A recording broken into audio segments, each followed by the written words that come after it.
There we are. Okay. Welcome to our Sound for Video session, everybody. We are here on Saturday, what is it, the 18th? Yeah, it's the 18th of May, 2019. And today we have a special guest. We have Mr. Michael Wynne joining us from Atlanta. Michael, thanks so much for joining us. Curtis, thank you so much for having me on the channel. The, the pleasure is absolutely mine. So Michael is a production sound mixer based in Atlanta in the United States here. And Atlanta, for those that are not aware, is actually one of our main centers here in the U.S. for film and TV production.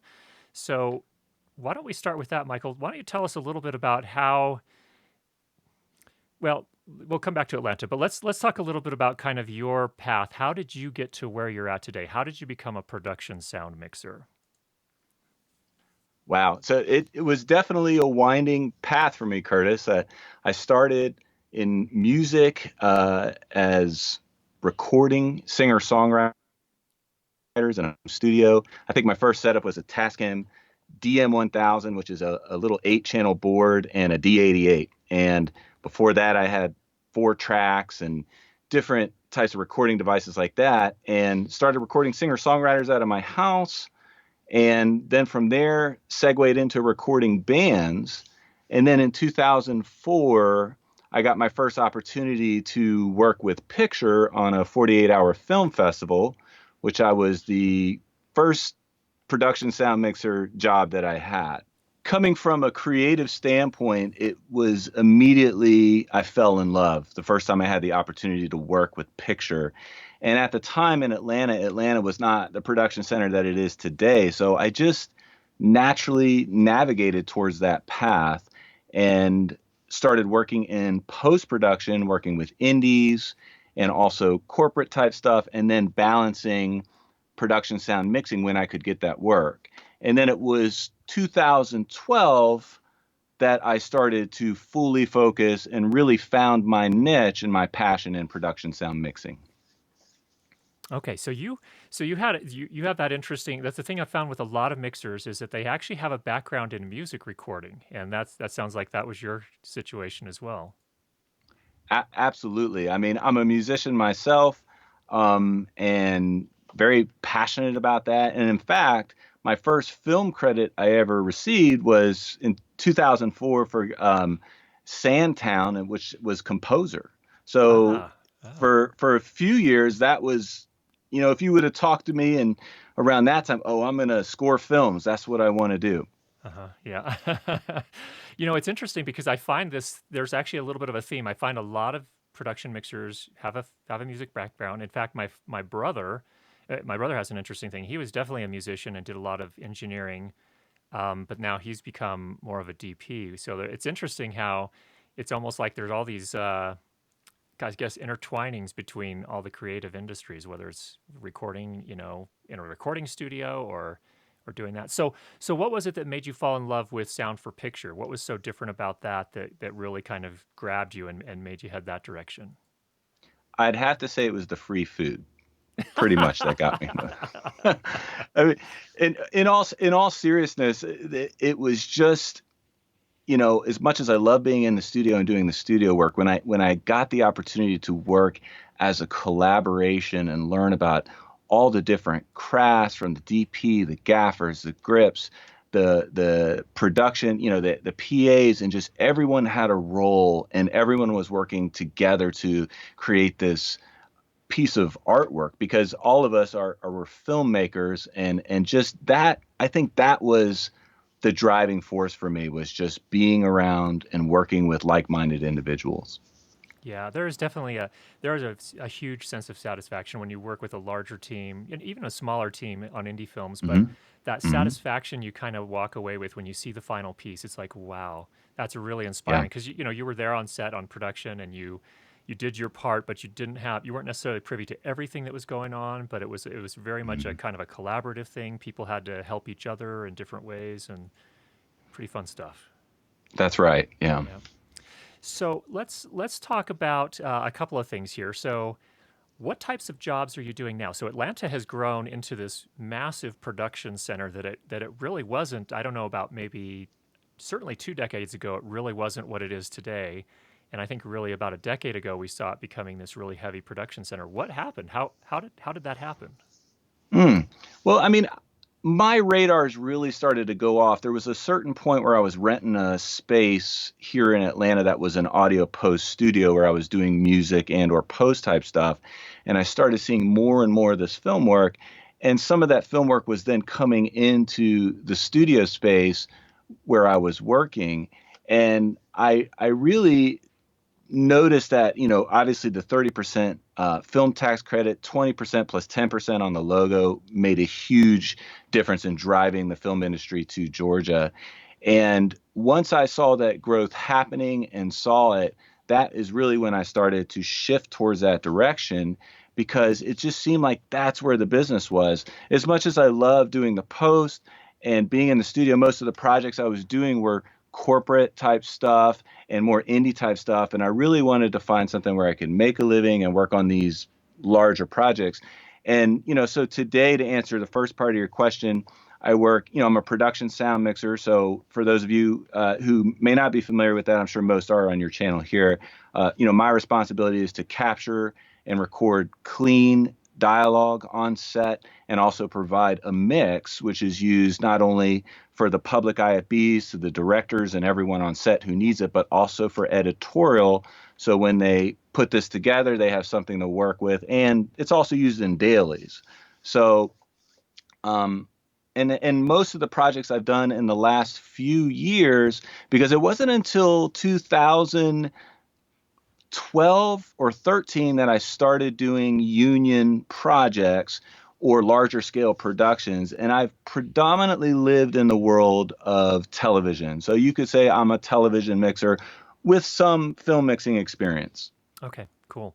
So that you touched on something really, really critical there that I think a lot of us that as we get more exposure to the world of production sound don't realize, because I get these questions all the time. Hey, how should I set up my recorder or my mixer? So you're responsible for delivering three really critical things. Number one, a mix that can be used on the production itself, so that the director is listening to, possibly a script supervisor if you've got one of those, and perhaps Yes. others as well. Secondly, Yeah. a mix that editorial can use, so when they're actually cutting the piece, they have a mix that they Hmm. can work with.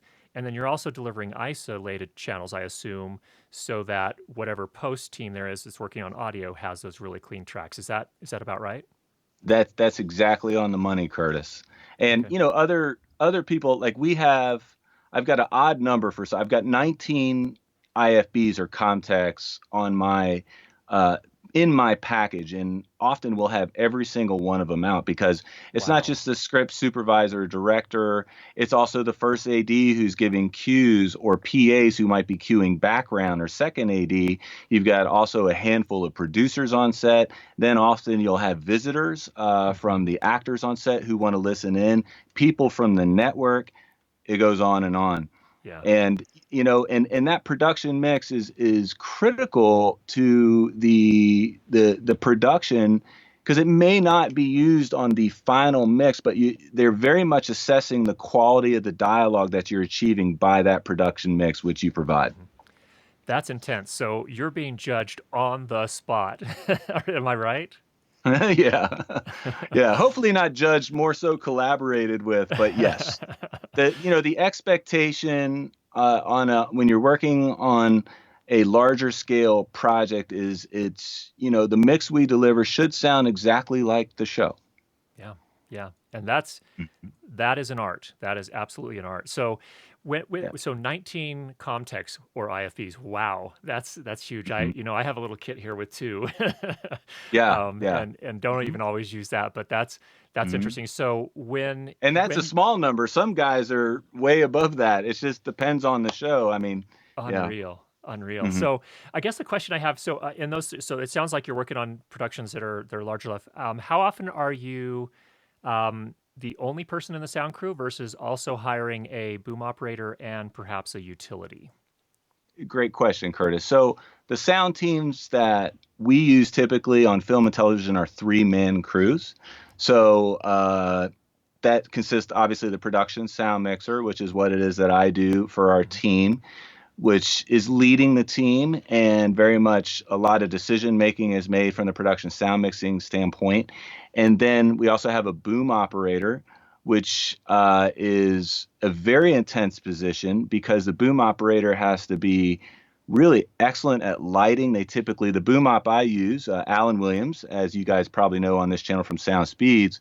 Uh, he has to know the name of the lighting instruments. He has to understand the lenses on the cameras, the angles that they're looking at, and be able to develop the relationship with the dolly grips and everyone on set to Hmm. be able to coordinate really the movements necessary to capture the dialogue that we can on the boom.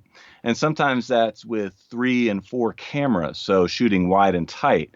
So, and then not the last member, but probably one of the most important critical members is the sound utility, Hmm. which is also called cableman, but most commonly, excuse me, sound utility. And their role is jamming timecode boxes, slates, distributing those to camera, distributing contacts, also wiring all of the talent, making sure all of that's clean, helping us communicate with other departments as far as getting noises shut down with locations department, Hmm. because so much of what we do as a team is not only the capturing of the clean dialogue and providing the production mix, it's also making sure that the background levels are quiet. In fact, I do a lot of follow-ups with the re-recording mixers to see, how things are going and communicate with post during the process. And most of them will always tell you that background levels being quiet is extremely critical. Yeah, and that's going to make their job. And that's actually interesting because you have a background in post too, so you understand this at a very visceral level. Where, Yeah, you've probably got some engineered tracks in that even from a recording studio where you're like, this is going to be a nightmare to work with because yeah, whatever it may have been on the production. So sure. interesting stuff. So okay, so that's so what does that mean in terms of configuration on set? That means obviously the boom op is going to be in right there in the action. The Hmm. utility is probably going to be roaming around, and you're going to be sitting back at Video Village with at a cart. Is that generally how it works? Yeah, that's right. And Curtis, we actually have 2 carts. So we'll have the sound cart, which is the main cart where I'm at, which has all of the wireless. It has the which includes IFBs, which I have separate IFBs for my crew. And then we also have comm systems for crew communications, and then the mixer recorder for the dialogue. And then the second cart is the sound utility cart, which has all of the microphones, all of the cables, wireless and wireless GAC that we need to wire talent. So we have 2 main carts that travel with us. Okay. Wow. All right. And where does the utility end up spending most of their time, or are they all over the place? And I would assume, I guess, because you have dedicated IFBs for your boom op and your utility, that Mhm. means you have two-way communication with them throughout the production. That's right. And I like to call it all-way communication Okay. because our system, so I use a 688 Sound Devices mixer with integrated recorder and also the CL12. And I have it set up to where I'm sending them a private line in which only they can hear so I can communicate to them through the comm channels, even during a take without interrupting anything that's going on through a slate mic. And they have wireless. I just switched over to the Sony UWP D11s to use for just coming to me. Okay. So, and I have it routed in a way on my 688 that actually allows everyone to hear everyone else at all times. Gotcha. Okay. And that's not the same mix that's going to be going out to the producers, director, and all that. Just your team. Well, my team is hearing the production mix, so they are hearing the same mix Hmm. that's going out. Like the boom op listens to the mix. Like we all are on my teams. Everyone is on the same page because we're making decisions together to help make everything work. So the utility might hear something on a wire that we may need to adjust, and they can go in and be on the edge of set when they call cut to do quick adjustments. Okay.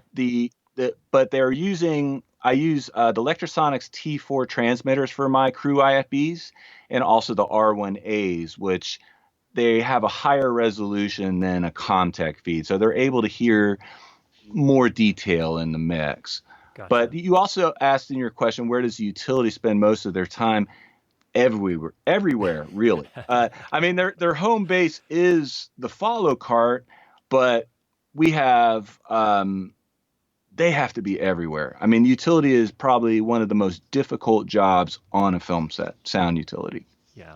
they are solving so many problems, and they have to have a Yes. skill level of experience to, like, for example, we run so many channels of wireless these days. I imagine you do, that if you've got 8 channels of wireless or more, and you're trying Mhm. to track down, man, who's rustling? How do you Yeah. do that? you Well, I know? mean, often we'll hear it like, on my cart system, I have 10 channels of talent wireless dedicated to that. Also, two booms wireless. So oftentimes I'll send the utility out on the set to do a second boom, which I usually leave in charge of the boom op to make those calls, and we'll make those calls together. Mhm. So, but it just takes practice and know-how because, I cut up the sides for the day, which is, for those of you who don't know what sides are, it's the script that we're working with. And I literally tape them up so I can look at it and read it and follow along as I'm mixing. So oftentimes, just through mixing, you'll discover, hey, this character needs an adjustment. And even before we're done with that take, I'm calling to the utility on the comm, hey, we're going to need an adjustment on this one. They're on the edge of set. As soon as they cut, they run in, make the adjustment, and run out Okay. because they won't wait on us. That's not, it's just, everything has to be done with a lot of precision. Yeah. You don't like to hear the hold for sound call, right? No, no, no. And we don't, and the truth is we it's all about preparation and thinking in advance and planning to really make sure that you're not waiting Yeah. unnecessarily. But in the event that, we absolutely have to stop, well, yeah, we'll call it technical, but usually that's very rare. Yeah, and that's a sign of a good mixing team or sound team for sure. So Yeah. we had Yeah, one and question. yep. Oh, go ahead. Sure. Go Oh, ahead. no, I'm done. No, Questions. okay. Sounds good. We did have a question come in. So one of the questions that came in so far is, do you rent all that gear? So all the gear you've talked about so far, how much of that do Mhm. you own versus rent? I own all of the equipment that I use on the film sets, Okay. and it is a rental. So yes. Okay. So you're Yep. basically, yeah, that's the thing I think a lot of people don't realize too, is that there is definitely a rental involved. So every time you take a Yeah. job, you contract for a job, you have a rental fee that's part of the overall quote that is to cover the cost of that equipment that you have to reinvest in periodically to, I'm sure, like microphones, for example, you probably tear through Hmm. those, Oh yeah. things of that name. I Is mean, and I was talking to my sound utility yesterday, and it's almost every day that we have something that's needing repair or replacement. I mean, the equipment, literally, our transportation department is making trips constantly back and forth to True Audio or Gotham Sound, or our two local sound vendors here in Atlanta. Mhm. And it's just part of it because lives get damaged, things happen, contacts. It's just part of the process. And one of my pet peeves is if something is damaged or not working, we immediately identify it, get the paperwork filled out, and get it sent off immediately, because keeping your cart and your equipment in top-notch condition is the only way you're going to be able to achieve that success that we're talking about with a smooth working department. Yeah, that's you touch on something really important there too. I think a lot of people, because the question I get a lot is, "Hey, can't I just, you guys buy that expensive stuff. You buy that expensive stuff from Sound Devices or Zaxcom or Electro or, whoever it may be, but I can't afford that stuff. So I'm recording with a Zoom recorder."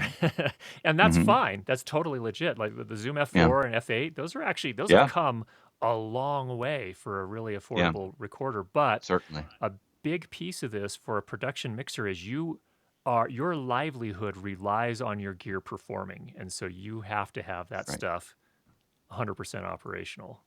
That's right. And Yeah. and and my thing is that so much, going backwards, so much of what we do for recording dialogue is about getting backgrounds quiet, looking at the framing, and trying to get your wire sounding good. And no matter what type of equipment you're using, if you practice the craft and try to keep things simple, you can be successful. Yeah. So, I mean, I love, of course, having all the latest, greatest stuff, but with my setup and cart, I try to keep things as simple and as streamlined as possible because I never want the tech or equipment to get in the way of me getting good sound, which is the craft. But the flip side of that is, yeah, you should invest in yourself and get the best gear you can afford, because I didn't get the sound package that I had overnight that took years and years to develop and grow as I built. So when I was first working my first film, and I told you about Give Us This Day in 2004, which was a 48-hour film project, I had a shotgun microphone into a boom pole, connected XLR into the camera, and I walked around with the camera. And I think I That had to borrow the boom and the shotgun. I think I had the cable. I owned the cable. yeah, and I mean that's the reality too. And Mhm, same here. I started mhm. with a Tascam DR60D, the little like brick looking thing. Oh yeah. And the thing is, you can learn so much with those. You can learn so Mhm. many things with those, and kind of cut your teeth and make the mistakes that all of us have to make to kind of really Yeah, learn the chops there for sure. absolutely. All right, so let's talk a little bit too then. A little bit about the learning process. So you had a background in, studio engineering. It sounds like, and perhaps some post mixing as well for mainly in the music world. Yep. It sounds like, but for those Yes. that are aspiring to become location sound mixers or boom operators or even work as a sound utility, what advice do you have for those people? Should they go to film school, or if not, what are their other options? Yeah. Absolutely. So, you know, the first thing that I would say, whether you choose to go to film school or not go to film school, is you'll want to live in a city or place that has the industry happening. So, it might seem kind of obvious, but that's probably has a lot to do with why I'm working on the projects that I did today. I just got fortunate because it actually came to me and I already lived here. Right. So it was Right. just by default. But as far as learning the craft, it's really important to research and find mentors who are already doing that craft. And let me be absolutely clear about this, not to get you a connection or a job, but to learn and to actually uh, get the skills that you need to perform the type of jobs you want to do. Because everything I learned in the business of sound and also as a production sound mixer was as a result of someone who has been doing it longer than me, giving me some input or help on how I might get there. But none of those people said, hey, here's a job or here's a connection. They Mhm. were always just open to giving me the information and training that I need.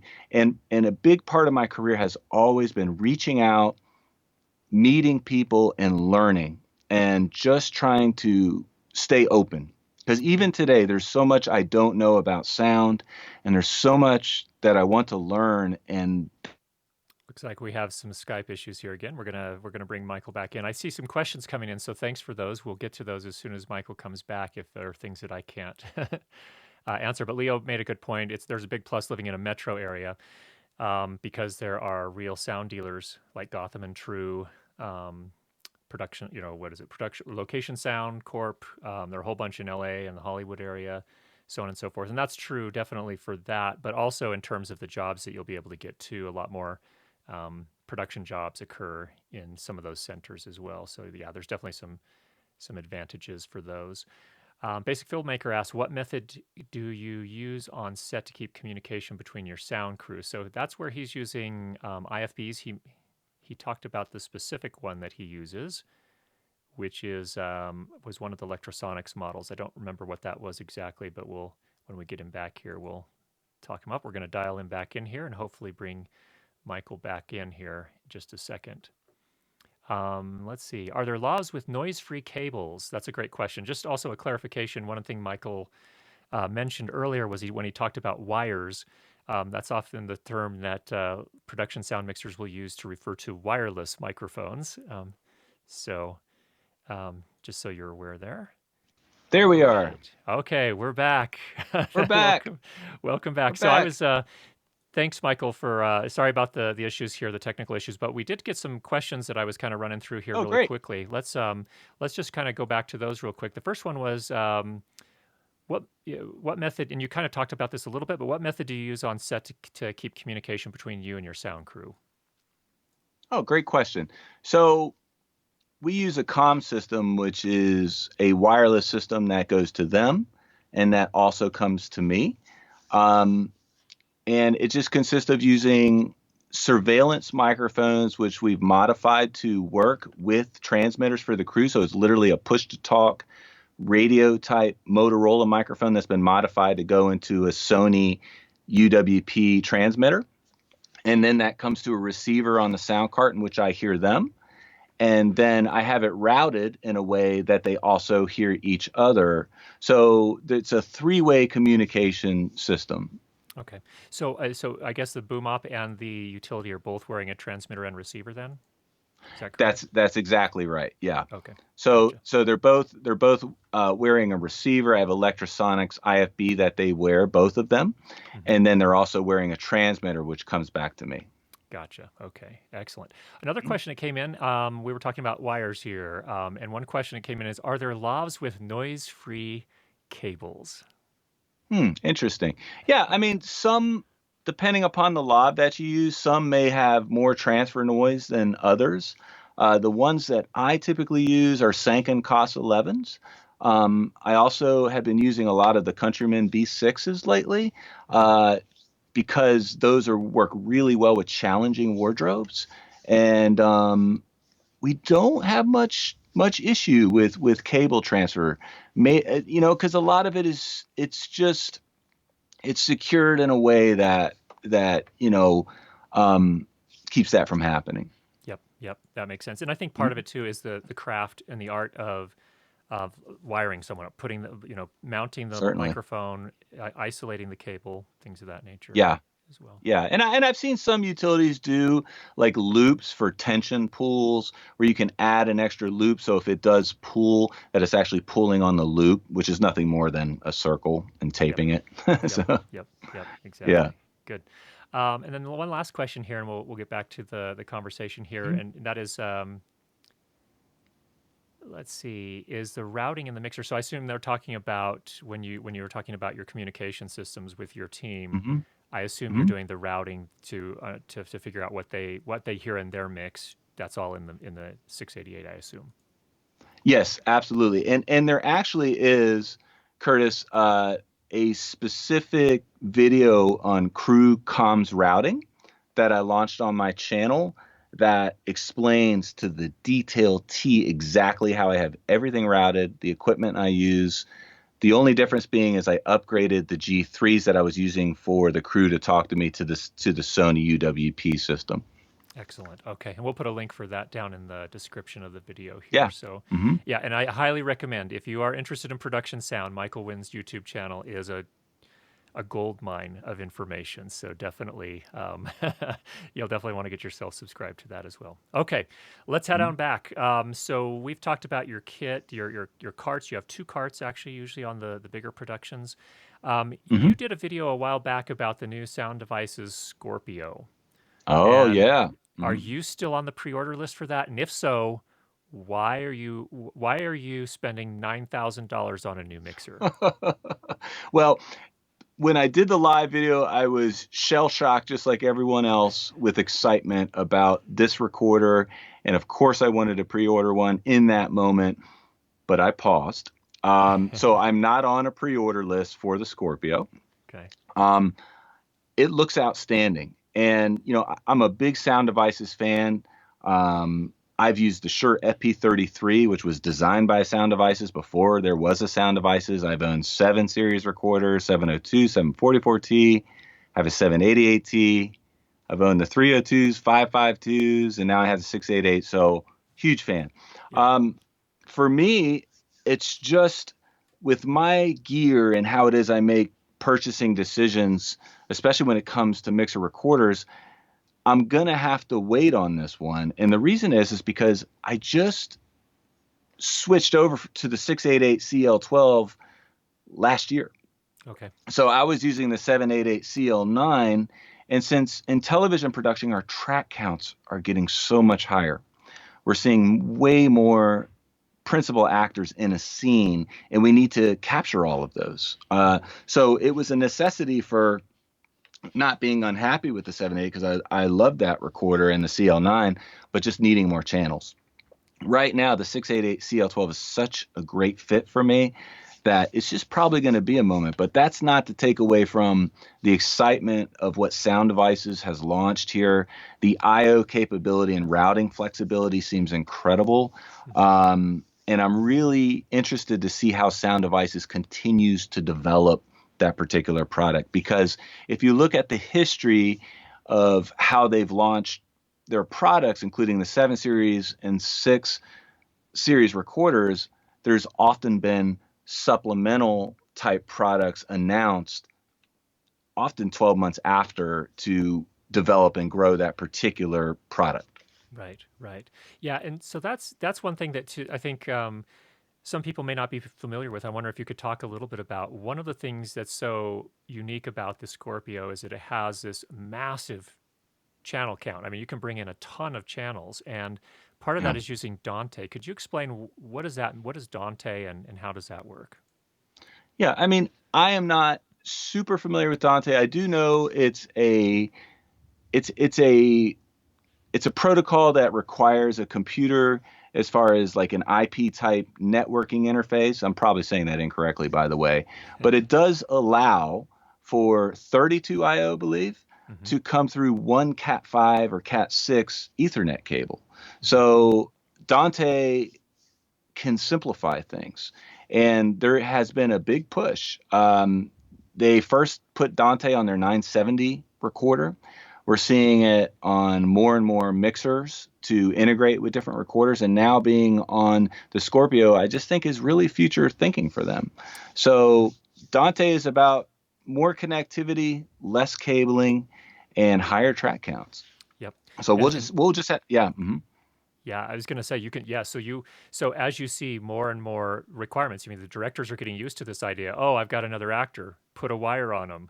So Yeah, there's a point at absolutely. which you run out of input channels, and that's where That's right. the Scorpio using Dante and being able to bring in 32 channels is Yeah. pretty impressive. So cool. Okay. Yeah. And I do want to mention that, at a certain point, and this is just for me, if you have so many actors and inputs, you're not really doing production sound mixing anymore, uh, because it can get messy. So there's been many times where we could exceed the track count of the 788, where we might do things depending upon coverage to pre-wire actors, but then bounce around transmitters depending upon what we're looking at. So there are more workarounds in the craft than just adding more channels, and just something to think about.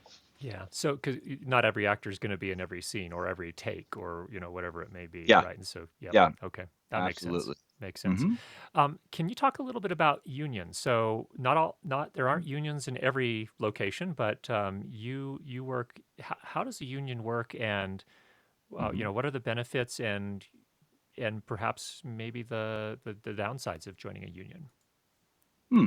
So I am a proud member of the IATSE Local 479, which is our union here in Georgia Okay. for production sound mixers. It also covers other crafts such as grip, electric, and the list goes on and on. And without unions, I would not be able to do what it is that I do today. Because when you get to a certain level in the production business, producers, the studios are a monster in themselves. So having that collective bargaining and negotiation and the backing of a union to make sure that they're following the rules, making sure that safety are in place and you're getting paid, all very real things, because the film business is a very tricky one to navigate when it comes from a business standpoint. So there's no way I could survive without being in a union in this business. There was a large portion of my career where I was not part of a union and I did not really know what a union was. But it when the time was right, I knew it was a good time to join, and is the best thing I ever did for my career, Curtis. Because working as a freelancer and working in sound, having to send invoices and waiting 30, 60, 90 days, not even knowing if I was going to get paid. Yeah. And frankly, not really knowing how to negotiate and understanding what it is that your value is in your worth is very important in this business. Yep. Agreed. Yeah. So I think Now, if that, you're, oh, go yeah, ahead. no, I'm done. Yeah. Okay. I was going to say, so that definitely makes sense. And I think the way I've generally thought of it is that once you join a union and you're in a location where there are a fair number of union jobs, that's really sort of your passport into that world. Because if you're working as a Yeah. freelancer, you're not going to be hired for a large budget Hollywood film. You're not going to be No. you're not going to be hired by most of the networks for TV shows. So it's really a different Yeah. world. And we're not even talking about like little whiny things that people are, we're talking about getting paid and being able to make a living. We're talking about, not having to work, 18-hour shifts or on a consistent basis. So Let's do it. let's do it. Okay, we are back. I apologize, people. We're having some network issues here today, but we got some important things to talk about. So we were talking about union, and what I was saying, just as Skype very unkindly dropped you from the conversation here, Michael. I apologize for that. But what I was saying is that basically it seems like in a lot of ways joining the union is where you kind of put yourself in contention to start taking those much larger budget jobs. You're in a position now to sit at a Yeah. sound cart as opposed to running around with a bag. It's not that strict, but you just open yourself up to some massive possibilities. And we're also talking here about situations where you're making your living doing this work here. And Mm-hmm. if you have a big company or a network come in and they say, okay, yeah, we'll sign that contract, and then they don't pay, or they make you work, Mm-hmm. 6 20-hour job, 20-hour days in a row, or, so on and so forth, where things start getting really pretty dangerous and not very sustainable. That's where a union really steps in and protects you. Is that a good read on that? Absolutely. A lot of initiatives. What do you know about do you know anything about the DPA 6060 somebody was asking about? I believe it is. Let me make Yeah. sure I get that. Yeah, tell us about that. What do you know? Well, fortunately, Alan had one of the working demos of that. So I got to use that on my previous show that I mixed, American Soul, and we had it on our number one actor the whole time. And it was a great, rich sounding lav that was performed excellent, and we had zero issues with it. Okay, cool. What's unique about it? What's unique about 6060 versus like I think, is it the 4060 or get the Mhm. numbers mixed up, but what's unique about that one? I'm not quite sure like the differences between the different models because I don't use their lavs in my kit. Okay. But I do know that the profile of it was very small Hmm. and it was an improvement upon being a lower profile plus robust and a very rich and natural sound. So, Excellent. like I said, it's a very high quality sounding lav. It definitely cost a bit more than like a Sennheiser 11. And we do go through a lot of lavs on set. Yeah, yeah. What are you micing yourself with right now? Oh, Andrew will love this. I'm actually just on the GH5 inside of my studio here, and I'm using the Deity, the V mic D3, D3. just right in, Excellent. yeah, Yeah. right into the GH5. Okay. Yeah, Do what works and what keep it simple, right? Is that the that's, mantra? yeah, Absolutely. absolutely. Good. All right. We have a question here. Do you always mix lavs with boom audio, or does it depend on the project? So I guess that's I think the question needs to be a little more specific. So, for example, the mix that you are sending to the director and or Mm-hmm. producers, what does that usually consist of? Is that just the booms? Do you also mix in lavs? How do you do that?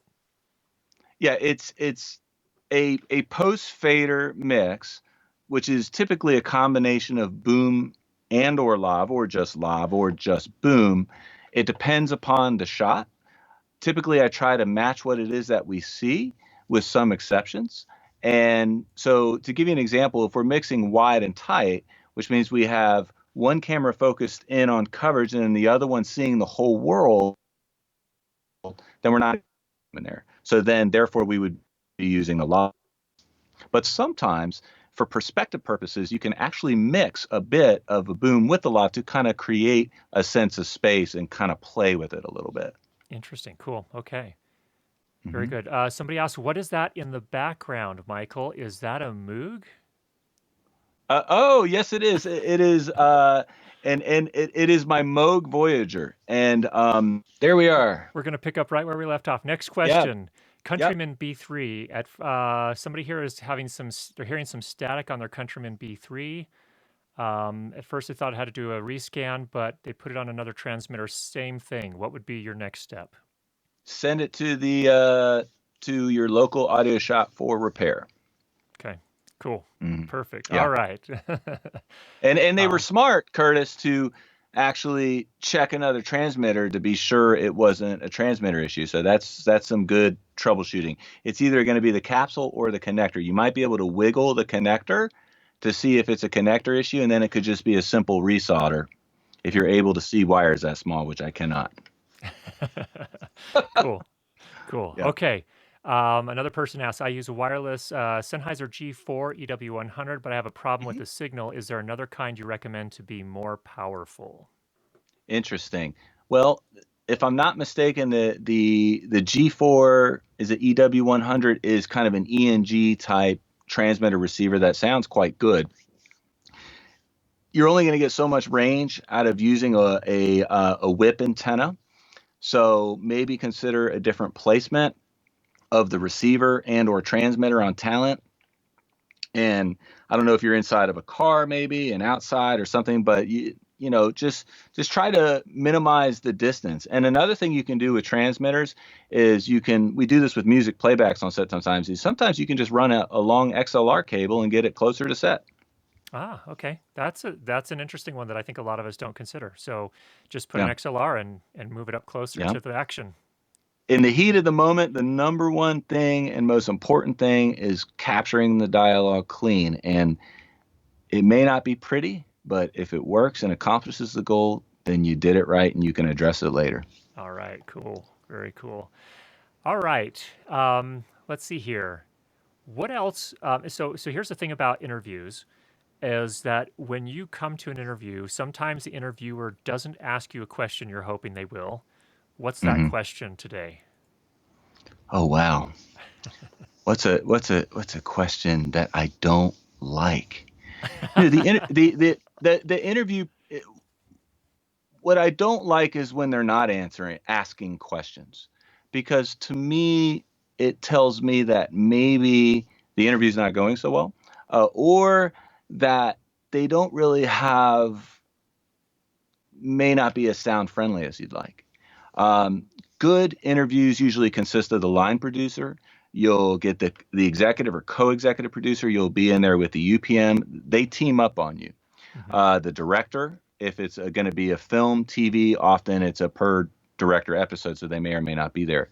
But you get all kinds of great questions. Like one of the recent questions I got is, let's say you're rolling on a take or something happens and things stop working. What do you do? Hmm. Or how do you deal with this situation? We have an actor who's not wearing a shirt and it's going to be this, and we can't get a lav on there. How do you do it? A lot of the times in interviews, the resume is just a given. They want to see the projects that you're working on, and you're going to either be a fit or not based Yeah. on your experience. That just takes time. Okay. Um, the other part of the equation is, can you get along? Are you able to problem solve, stay calm, and be a team player? Yeah. A lot of it just comes down to the basics. Yeah. Do you Hmm. find a lot of your jobs are the new jobs that come in? Are they with people you've worked for before? Do you find there's kind of that, you've built a rapport with somebody at some point? They like being on Hmm. set with you. They like your work.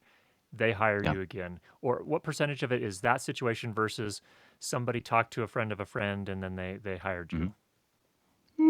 I'd say probably 90-10. 90/10. Okay. 90% all relationships, people that you've worked with in the past, or you were referred by someone who worked with you.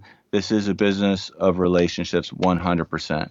And and oftentimes producers, especially who have been in the industry for many, many years, have relationships that go for many, many years. So, for those of us who, are just starting out, a lot of it is, I started out doing a lot of second unit and building relationships with other mixers. That's a very important thing. And saying, hey, I'd love to come do your second unit or this like that, and try to start build relationships like that, because you might meet a producer or line producer that way.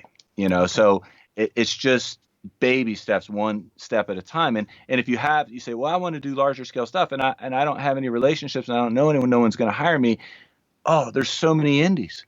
And I often tell newer people in the industry, the people that you're working with now on these indie productions, and this was true for me, are Hmm. the same people you're going to be working with on the larger scale projects, because people grow up together in this business.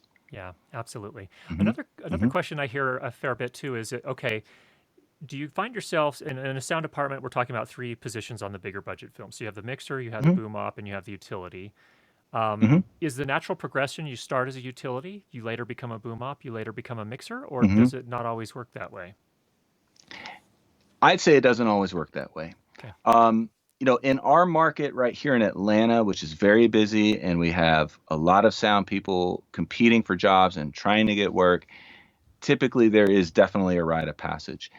If you come in cold and say, well, I'm just going to mix, you'll just won't survive, because there's so many things that you learn working as a sound utility, which is usually the entry level position that allows you to learn how to do a mix. I do find that utility is probably a more of a segue into mixing than boom mopping is. Hmm. But that is not a hard fast rule, because there's so much. The utility does so much for the mixer, whether it be setting up a card or doing something or whatever, that they naturally kind of learn and navigate the gear. And in fact, there are some mixers that I know here in this market, friends of mine who have had the same utility for 10 plus years, who Wow. can sit down and mix at their cart. Because what Hmm. happens if you get a flat tire on the way to work? Or you just, life happens. Yeah. Someone's got production's not going to wait. So, I try to work myself in teams and develop teams and use people that I know and that I like, and who I know who are flexible to take on different kinds of roles. Meaning, I would love, and my ultimate goal is to have the utilities I work with to be able to sit in my seat and do my job. Hmm. Okay. Hmm. The boom op's Interesting. kind of hard to be on set and mix at the card. Right. Yeah. That, Hmm. so they don't end up getting into that role too much. So that makes sense. Yeah, Okay. but it's not a hard fast rule, Curtis. It just depends. Yeah. Yeah. Hmm. Okay. Makes sense. Well, Michael, thank you so much for your time. You've been very generous to spend a good over an hour here of your Saturday with us. Where can people find you and learn more about the things you do? Sure. Well, Curtis, I have a YouTube channel that's dedicated to the craft of production, sound mixing, and location recording. So they can just search for my name and they'll find it there. I do videos, tutorials, I do equipment reviews, all based in production sound. So uh, I've been working on developing the community there and just have a lot of fun giving back and meeting new people. So yeah, reach out to me there. Okay. Sounds great. Thanks again, Yeah. Michael. Take care, Yeah. man. Thank you so much, Curtis. I appreciate it. All right. Talk to you later. Hmm.